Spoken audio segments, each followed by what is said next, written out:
Bismillahirrahmanirrahim. Assalamualaikum warahmatullahi wabarakatuh. Alhamdulillahirabbil alamin. Nahmaduhu wa nasta'inu wa na'udzu billahi min shururi anfusina may yahdihillahu fala mudhillalah wa man yahdihillahu fala hadiyalah. Ashhadu an la ilaha illallah wa ashhadu anna Muhammadar Rasulullah. Allahumma sholli ala Muhammad wa ala ali Muhammad. Kita tidak bosan-bosannya mengucapkan puji dan syukur kehadirat Allah Subhanahu wa taala yang memberikan kepada kita kesehatan, waktu, sehingga kita bisa melaksanakan rutinitas proses belajar mengajar kita walaupun dalam keadaan daring. Selawat dan salam ke ruh junjungan kita Nabi besar Nabi Muhammad sallallahu alaihi wasallam, di mana syafaatnya lah yang kita harapkan di yaumil akhir nantinya. Anak kami yang kami sayangi, di mana pelajaran kita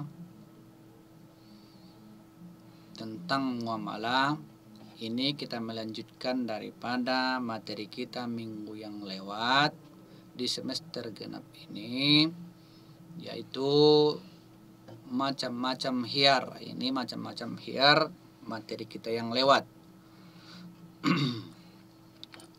Dimana dalam hal macam-macam khiyar, yang pertama adalah khiyar majelis, khiyar syarat, dan khiyar IB. Ada 3 macam-macam khiyar, di mana yang dimaksud dengan khiyar ialah si penjual maupun si pembeli boleh melanjutkan atau membatalkan daripada jual belinya. Kami ulangi sekali lagi, di mana yang dimaksud dengan khiyar ialah si penjual atau si pembeli boleh membatalkan atau melanjutkan jual belinya.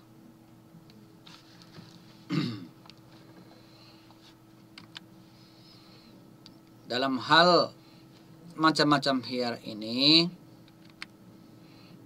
ada 3. Yang pertama khiyar majelis, yang kedua khiyar syarat, yang ketiga khiyar IB.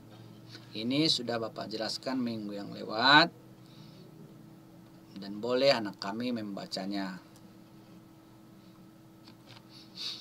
Selanjutnya adalah instrumen jual beli dalam pasar.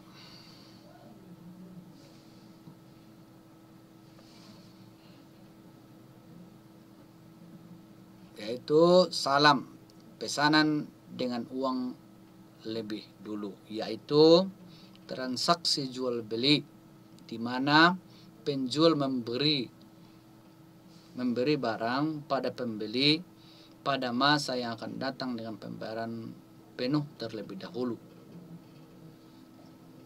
Yang kedua istina, pesanan dengan uang belakangan, yaitu ini istilah-istilah dalam hal jual beli.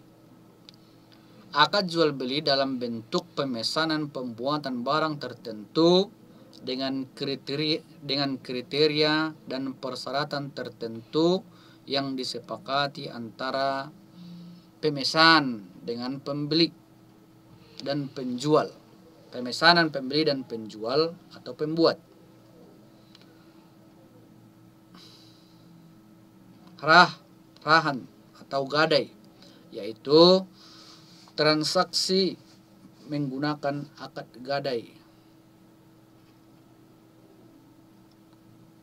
Selanjutnya murabahah, yaitu menjual suatu barang dengan menegaskan harga belinya kepada pembeli dan pembeli membayarnya dengan harga yang lebih sebagai laba.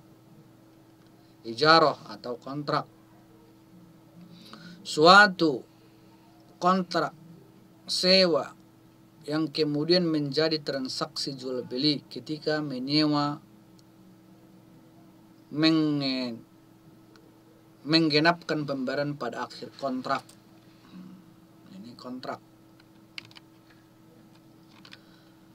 Adapun transaksi yang dilarang dalam hal jual beli, yang pertama, semua aktivitas investasi dan perdagangan atas barang dan jasa yang diharamkan Allah. Jual beli manusia, arak, narkoba.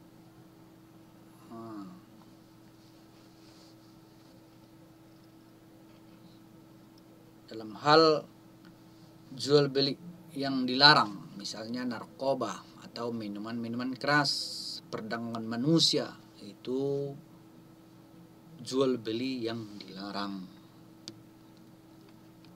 Yang dilarang. Selanjutnya adalah riba, penipuan atau kecurangan. Nah, ini yang sering, perjudian, transaksi yang mengandung ketidakpastian, judi. Penimbunan barang atau iktikar, memonopoli. Memonopoli adalah mengambil barang yang akan semua barang yang akan dibeli, dan juga dia menentukan harga jual daripada barang tersebut dengan sesuka hatinya atau sesuka relanya saja, tanpa memperdulikan daripada keberatan orang lain. Merekayasa permintaan, itu tidak boleh. Transaksi yang dilarang, merekayasa permintaan. Suap, ta'alluq atau penjual pembeli kembali dengan syarat pengurangan harga. Pembelian kembali oleh penjual dari pihak pembeli.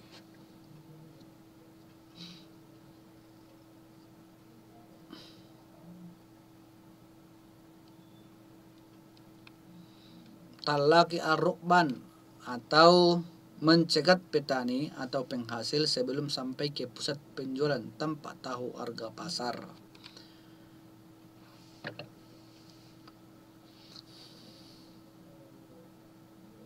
Yang kedua adalah riba. Ini yang sering terjadi di masyarakat kita atau di lingkungan kita, transaksi riba. Di mana dalam hal yang kita pelajari dalam hal riba ini ada 3 tujuan pembelajaran kita. Yang pertama, dalil, pengertian, dan juga rukun. Di mana definisi atau pengertian daripada menurut bahasa, pengertian daripada riba berasal daripada bahasa Arab yang berasal kata ad-ziyadah. Ad-ziyadah. Riba berasal dari kata bahasa Arab yang berasal kata ad-ziyadah. Artinya tambahan. Berarti riba itu adalah tambahan atau an-nun, perkembangan, al-irtifa atau meningkat, al-ulu, membesar. Berarti itulah dalam hal definisi atau pengertian daripada riba menurut bahasa. Adanya tambahan. Nah, riba tambahan yang disyaratkan. Pengertian riba dari istilah adalah tambahan yang disyaratkan.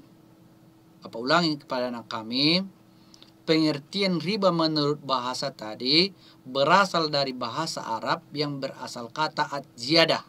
Ad-ziyadah artinya tambahan. Ingat kepada anak kami, Bapak ulangi sekali lagi, riba menurut bahasa, pengertian riba menurut bahasa berasal dari bahasa Arab yang berasal kata ad-ziyadah. Ad-ziyadah artinya tambahan. Sedangkan pengertian riba menurut istilah, tambahan yang disyaratkan dalam transaksi bisnis atau utang piutang tanpa ada padanan yang dibenarkan syariah atas penambahan tersebut. Apa ulangi? Pengertian riba menurut istilah ialah tambahan yang disyaratkan dalam hal transaksi utang piutang, gadai menggadai,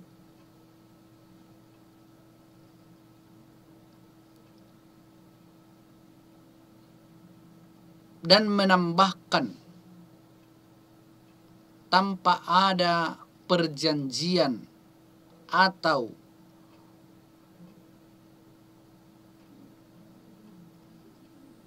penambahan yang dibuat terlebih dahulu. Berarti dalam hal transaksi riba itu ada dalam hal utang piutang, gadai menggadai. Adanya penambahan tanpa ada padanan terlebih dahulu. Maksudnya ijab terlebih dahulu.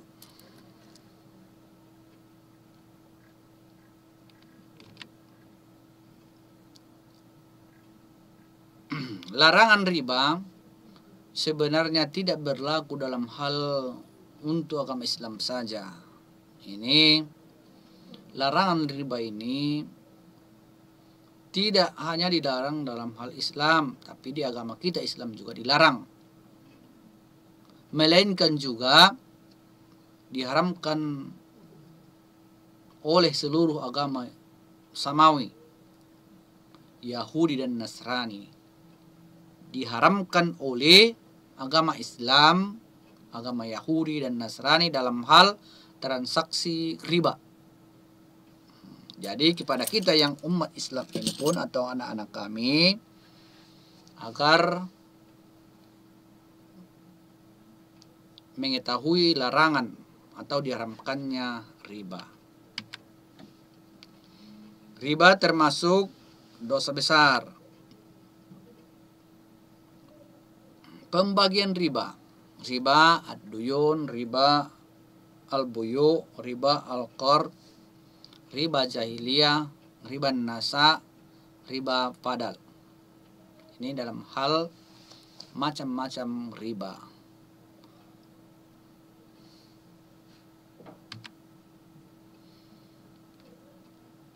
Sebab-sebab riba sebab jual beli. Dalam hal sebab-sebab riba. Riba sebab jual beli.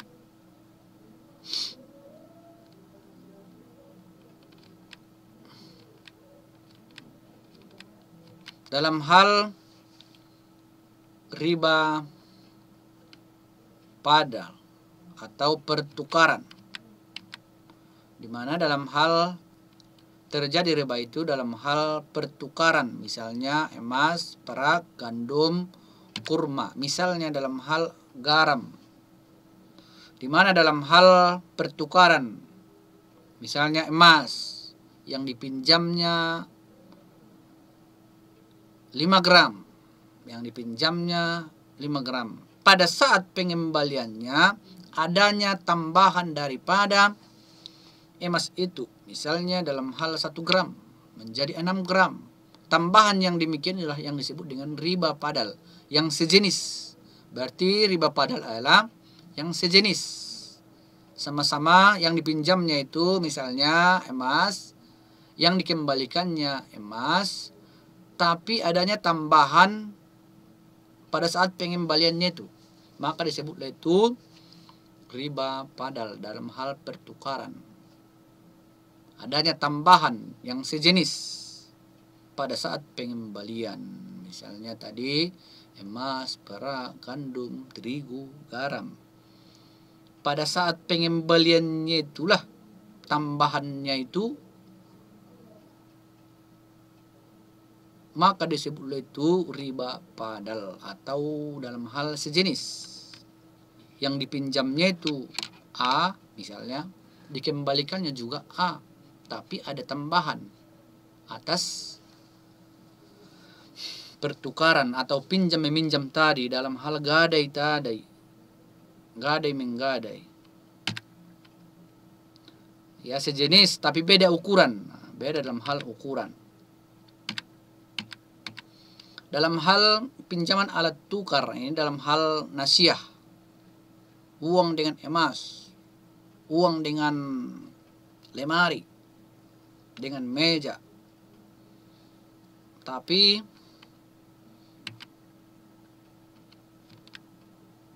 berbeda lainnya, tapi ditambahkan harganya. Riba sebab utang piutang kardi ialah meminjamkan sesuatu dengan syarat ada keuntungan atau tambahan dari orang yang meminjami. Ini yang contohnya, ini yang sering di masyarakat kita. Nah, di masyarakat kita, di sekitar kita ini mudah-mudahan kita jauhi ini. Anak kami bisa menjauhi daripada pekerjaan ini. Contohnya, Ahmad ingin meminjamkan uang kepada Sufyan sebesar 500.000. Sufyan menyetujui dengan syarat ketika Ahmad akan mengembalikan, Ahmad harus membayar 550. Yang tambahannya 50.000 itulah yang disebut dengan sebab riba utang piutang. Yang ada tambahannya itulah. Ini yang sering lewat di depan rumah kita, yang orang lain, atau di depan rumah anak kami yang lewat lalang dia. Mudah-mudahan anak kami bisa menjauhi ini, riba qardi ini. Riba jahiliyah, utang dibayar lebih dari pokoknya karena si peminjam tidak mampu membayar utangnya pada waktu yang ditetapkan. Ini lagi lebih berat lagi, riba jahiliyah. Contohnya, Ahmad meminjam uang kepada Sufyan sebesar 500.000 dan dalam waktu 2 bulan Ahmad akan membayar. Tiba waktunya ternyata Ahmad belum bisa bayar, maka Sufyan memberikan denda 50.000. Ini dalam hal riba jahiliyah namanya. Dalam hal itu saja dulu anak kami dalam hal materi kita tentang riba. Anak kami, kita lanjutkan materi kita minggu depan. Mudah-mudahan anak kami bisa memahami, dan juga pada saat kita tatap muka secara normal bisa dijelaskan kembali materi kita ini. Karena Bapak merasa kurang maksimal menjelaskannya kalau anak kami tidak ada di depan Bapak. Karena kalau nanti bisa belajar secara normal, bisa menanya kepada anak kami atau mengetahui sejauh mana pemahaman anak kami dari materi yang kita sampaikan, yang kita pelajari ini. Bisa Bapak menanya secara langsung apakah anak kami mengerti atau kurang paham. Kalau mengerti, kita lanjutkan materi kita. Yang belum paham, Bapak jelaskan kembali. Itu dalam hal belajar normal. Ini Bapak menjelaskan secara garis besarnya saja dalam hal materi ini. Mudah-mudahan secepatnya kita normal belajarnya. Wabillahi taufik wal hidayah. Assalamualaikum warahmatullahi wabarakatuh.